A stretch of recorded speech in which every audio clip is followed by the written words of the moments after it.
얼마나 감사한 일인지 얼마나 큰 기쁨인지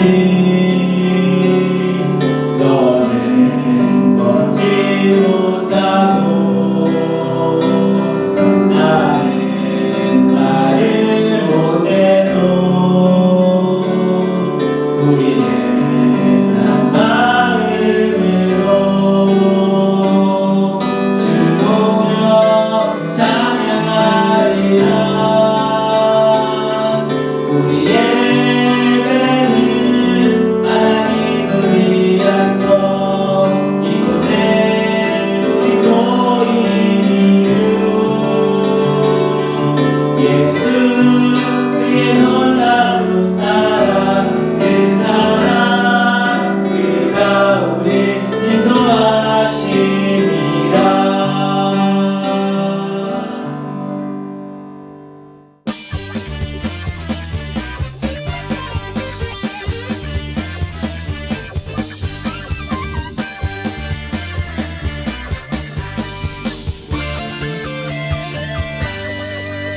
예수님께 가는 길 너무 기뻐요.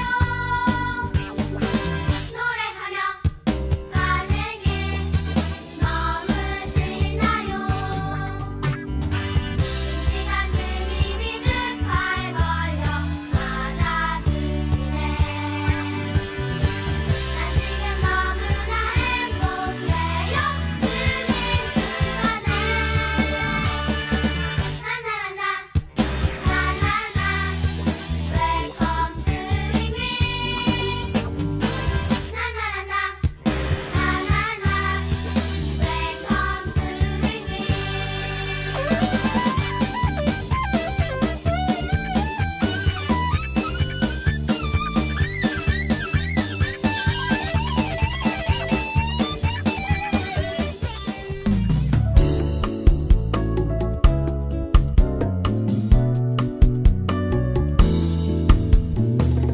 아주머니의 날 하늘에서는 당신을 향한 계획이 있었죠. 하나님께서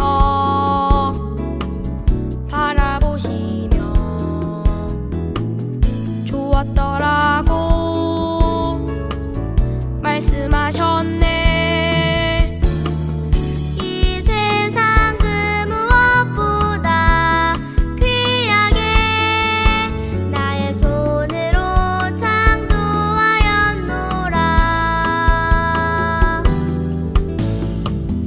내가 너로 인하여 기뻐하노라. 내가 너를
기도하시겠습니다.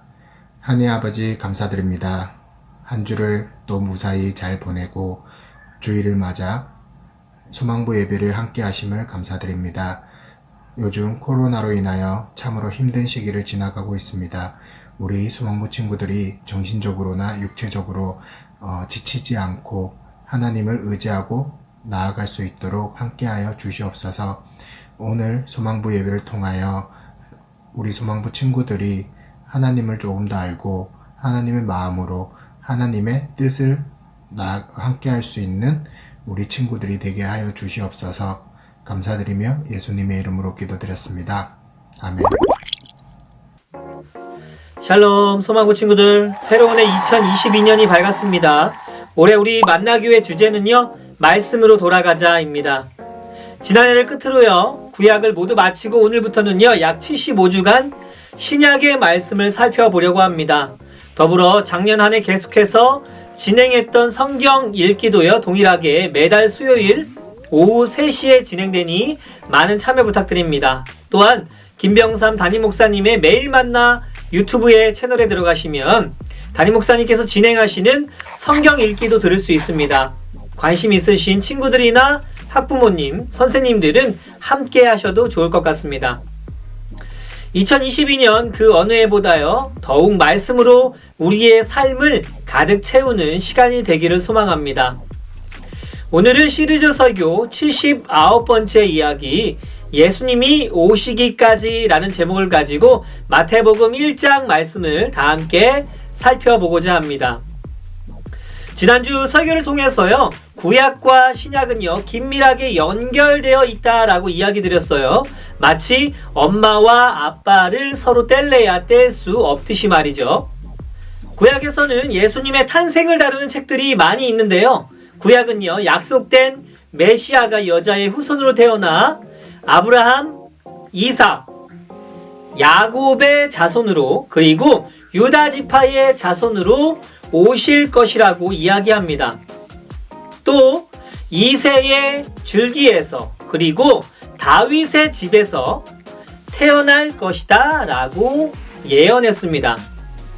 그리고 예수님이 처녀의 몸에서 태어나실 것이며 하나님의 아들이 되실 것이다 라고 예언했습니다. 신약성경 마태복음 1장 1절에서 17절, 그리고 누가복음 3장 23절에서 38절 말씀을 보면요, 예수님의 족보가 나옵니다.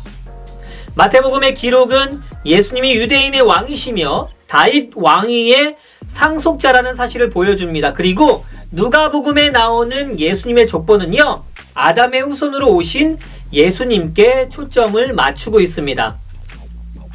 예수님은요, 유대 땅 작은 마을 베들레헴에서 평범한 아기의 모습으로 태어나셨습니다. 이 땅에서 예수님의 부모님은 마리아와 요셉이었지만요, 그분의 진정한 아버지는 하나님이셨습니다.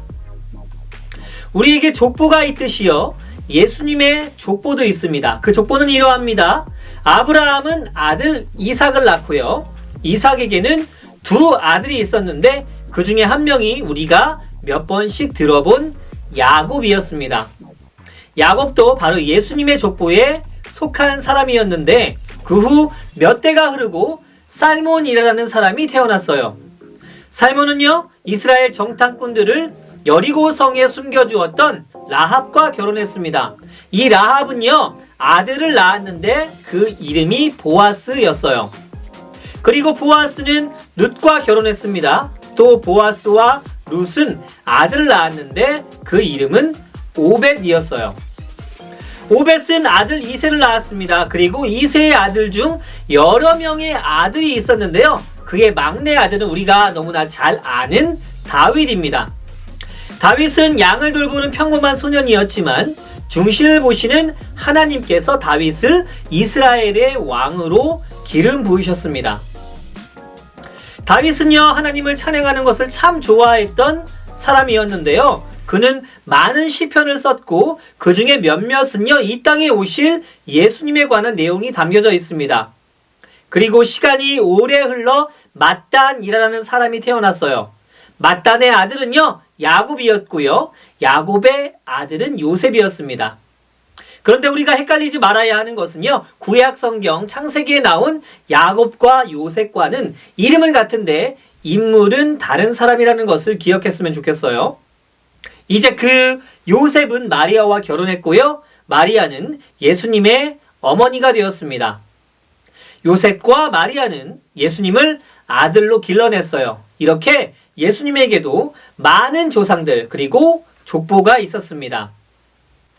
여러분, 우리가 보통 예수님에 대해서 설명할 때요, 예수님은 완전하신 하나님이시며 완전한 인간이다 라고 말을 합니다. 조금 어려운 용어이긴 한데요, 예수님은 우리와 같이 엄마 뱃속에서 태어났으며 어린아이의 시기를 지나고 청소년, 청년 시기를 거쳤습니다. 때문에 우리 인간의 몸과 마음 그리고 감정까지 지니셨어요. 예수님은 살아가시며 사람들을 보고 안타까워하기도 하셨으며 심지어 성경에는요, 우시기까지 하셨다라는 표현도 하고 있습니다. 그렇지만 예수님은요, 최초의 아담으로 인해서 지었던 죄를 가지고 태어나지는 않으셨어요. 인간의 몸으로 오셨지만 육체적인 관계가 아닌 성령에 의해서 잉태하셨기 때문입니다. 여러분, 이 땅에는요, 과학으로 설명되지 못하는 많은 현상들이 존재합니다. 그리고 눈에 보이는 것만이 진짜이며 진리라고 믿어서는 안 되는 것이죠. 눈에 보이지 않지만 분명히 존재하시는 하나님이 계시고 그 하나님이 지금도 우리 인간의 역사 속에 개입하셔서 우주 만물을 통치하고 계십니다. 그 하나님께서는요, 인간을 향한 구원 계획을 세우셨고요, 그래서 이 땅에 예수님을 보내신 것이죠. 레위기 17장 11절 말씀에 보면 이러한 내용이 나타나 있습니다. 육체의 생명은 피에 있음이라 내가 이 피를 너희에게 주어 제단에 뿌려 너희의 생명을 위하여 속죄하게 하였나니 생명이 피에 있으므로 피가 죄를 속하느니라. 아멘.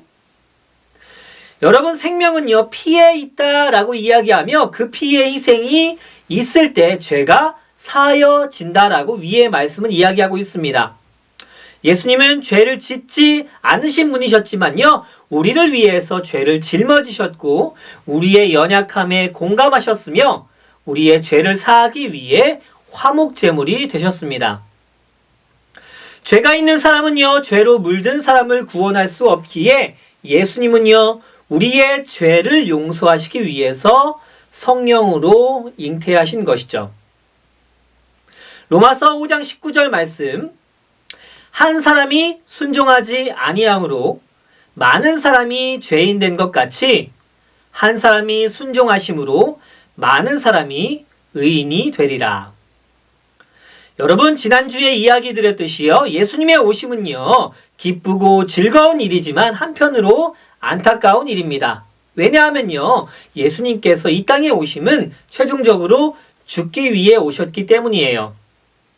인간이 죄를 짓지 아니하였다라면요, 하나님과 친밀한 관계 속에서 즐겁게 살아갈 수 있었을 텐데 우리가 지은 죄로 인해서 예수님이 십자가에 달리신 것이죠.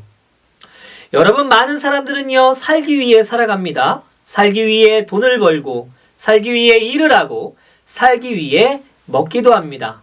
그런데요, 예수님이 사셨던 최종 목표는요, 이 땅에서 하나님 나라를 이루어가며 죄된 자들을 구원하기 위하심이었습니다. 그 속에 바로 우리가 있는 것이죠.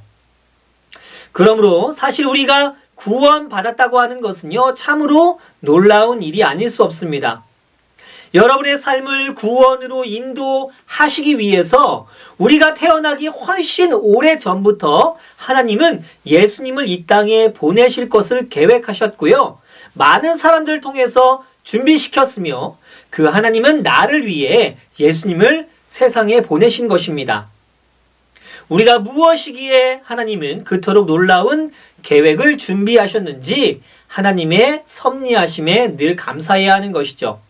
그리고 한번 살아가는 우리의 인생이 얼마나 값지고 소중한 인생인지, 그리고 나는 하나님과 사람에게 얼마나 사랑받기 위해 태어난 인생인지 잊지 않는 삶이 되어야 할 줄 믿습니다. 낙심되는 많은 일들 속에서 하나뿐이 없는 아들 예수님을 보내시기까지 더 큰 사랑으로 나를 응원하시는 하나님을 기억했으면 좋겠습니다. 그 하나님이 멀리 계신 분이 아니라요, 바로 나의 옆에서, 나의 뒤에서 여러분을 응원하고 계신다는 사실을 기억하고요, 신약의 말씀 속으로 깊이 빠져 들어가는 귀한 소망 공동체 모두가 되었으면 좋겠습니다. 한 주간도 여러분을 위해서 계획해 놓으신 하나님의 계획들을 기억하고 세상 가운데 힘있고 능력 있는 보람된 삶을 살아가는 우리 귀한 소망 공동체 모두가 되기를 위해서 기도합니다. 함께 기도하겠습니다. 사랑의 하나님, 예수님이 오시기까지 많은 일들이 있었음을 기억합니다. 죄된 우리를 구원하시기 위해서 수많은 시간 하나님 이미 계획하셨고 이미 섭리하신 그 일들을 예수님을 통해서 이루어 주심을 감사합니다. 때문에 그 예수님을 믿음으로 구원의 소망 또한 얻게 하여 주셨음을 하나님 감사드립니다. 하나님, 다른 어떤 것들을 의지하지 않게 하여 주시고 우리를 구원하신 하나님의 은혜, 예수님의 사랑을 늘 기억하며 살아갈 수 있게 하셔서 어렵고 힘든 이 시기 주님만을 바라보며 힘든 이 시간을 잘 버티고 견뎌낼 수 있게 하여 주시고 이미 승리를 허락하신 예수님을 의지하여서 삶 가운데서도 믿음의 발걸음을 내디딜 수 있도록 인도하여 주시옵소서. 2022년 한 해 말씀으로 돌아가자라는 주제를 가지고 한 걸음 한 걸음 나아가길 원합니다. 더욱더 하나님의 말씀에 집중할 수 있게 하시고 시간을 내어서 하나님 앞에 무릎을 꿇을 수 있는 복된 소망 공동체 모두가 되도록 인도하여 주시옵소서. 그렇게 믿음으로 걸어갈 때에 우리 가운데 충만히 채우시는 우리의 결핍과 우리의 어려움을 주님의 사랑으로 채우시는 그 은혜를 날마다 경험할 수 있도록 하나님 더하여 주시옵소서. 늘 우리와 함께 하시고 구원의 소망 되신 예수님의 이름으로 기도드렸습니다. 아멘.